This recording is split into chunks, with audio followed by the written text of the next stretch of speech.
Hi guys, எல்லாரும் எப்படி இருக்கீங்க? 1 வீக் சேலஞ்சோட செகண்ட் டே. இது மண்டே எடுத்த vlog. மார்னிங் பிரேக்ஃபாஸ்ட்டுக்கு தோசை கூட தேங்காய் சட்னி. ஃப்ரிட்ஜில் வந்து மாவு கம்மியாக தான் இருந்தது, அதனால தோசை ஊற்றிடலான்னு சொல்லிட்டு மார்னிங் வந்து தோசை ஊற்றியாச்சு. ஃபஸ்ட் எடுக்கிற மாவு விட இந்த லாஸ்ட் எடுக்கிற மாவு வந்து அவ்வளோ நல்லா இருக்காது.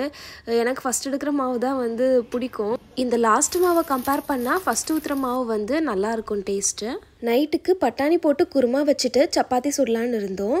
பட்டாணி வந்து மத்தியானமே ஊற வச்சாச்சு. அப்போ தான் வந்து நைட்டு குருமா செய்யும் போது பட்டாணி நல்லா ஊறி இருக்கும். குருமா செய்கிறதுக்கு எண்ணெய் ஊற்றிட்டு கடுகு பெருஞ்சீரகம் போட்டுட்டு பெரிய வெங்காயம் போட்டேன். அதுக்கப்புறம் பச்சை மிளகா ஒரு 4 கீறி வச்சுருந்தேன், அதை போட்டு நல்லா வதக்கிட்டேன். வெங்காயம் வதங்கும் போதே கொஞ்சமாக கல் உப்பு போட்டு வதக்கினேன். சைட் பை நானும் அம்மாவும் ரோஸ் மில்க் போட்டு குடிக்கலான்னு சொல்லிட்டு சப்ஜா சீடை ஊற வச்சுட்டேன். இஞ்சி பூண்டு பேஸ்ட்டு ஆல்ரெடி ரெடி பண்ணது ஃப்ரிட்ஜில் இருந்தது, அது போட்டு நல்லா வதக்குனதுக்கப்புறம் தக்காளி போடுறேன். தக்காளி நல்லா வதங்கினதுக்கப்புறம் கட் பண்ணி வச்சுருந்த வெஜிடபிள்ஸ்லாம் போடுறேன்.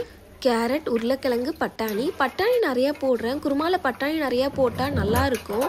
சப்பாத்தி கூடலாம் வச்சு சாப்பிடும் போது பட்டாணி நிறையா இருந்ததுன்னா அது இன்னும் நல்லாயிருக்கும். காய் பாதியளவு வெந்ததுக்கப்புறம் மஞ்சத்தூள், மல்லித்தூள், மிளகாத்தூள், சிக்கன் மசாலா போட்டு பச்சை ஸ்மெல் போகிற வரை வேக வைக்கிறேன். அப்புறம் ஒரு கிளாஸ் தண்ணி ஊற்றி ஒரு 3 விசில் வச்சு எடுத்துக்கிறேன். அது வேகிறதுக்குள்ளே பட்டை மிக்ஸை வறுத்துட்டு தேங்காய் கூட அதை போட்டு தேங்காய் பேஸ்ட்டை ரெடி பண்ணி எடுத்துக்கிட்டேன். சப்ஜா சீடு இப்போ நல்லா ஊறி இருக்கும். ஃப்ரீசர்லேருந்து பாலை எடுத்துட்டு அதுக்கப்புறம் ரோஸ் சிரப்பையும் எடுத்துட்டேன். பால் வந்து நல்லா சில்லுன்னு இருந்தது, அதை ஊற்றிட்டு ரோஸ் சிரப் கொஞ்சம் ஊற்றிட்டு அப்புறம் சர்க்கரை வந்து ஒரு 4 ஸ்பூன் அளவு போடுறேன்.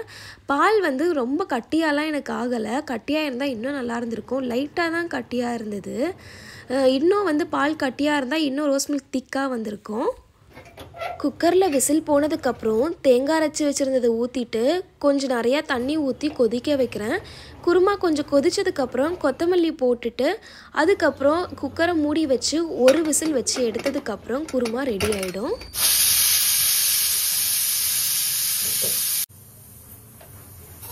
சப்பாத்திக்கு குருமா ரெடி ஆகிடுச்சு. இப்போ சப்பாத்தி மட்டும் சுடணும்.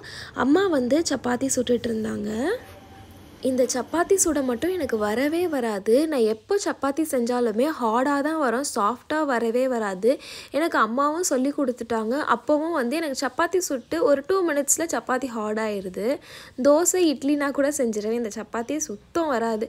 சரின்னு சொல்லிட்டு அம்மாவை தான் சப்பாத்தி சுட சொன்னேன். நைட்டு எல்லாம் சாப்பிட்டு எடுத்து வச்சதுக்கப்புறம் அப்பா கொஞ்சம் ஃப்ரூட்ஸ் வாங்கி வச்சுருந்தாங்க, அதை எடுத்து வாஷ் பண்ணி வச்சுட்டேன். அதுக்கப்புறம் அம்மா கொஞ்சம் டீ கேட்டாங்க, அப்பாவுக்கும் அம்மாவுக்கும் டீ போட்டு கொடுத்துட்டேன். Second day challenge completed. 3rd டே vlogல பார்க்கலாம். Bye bye.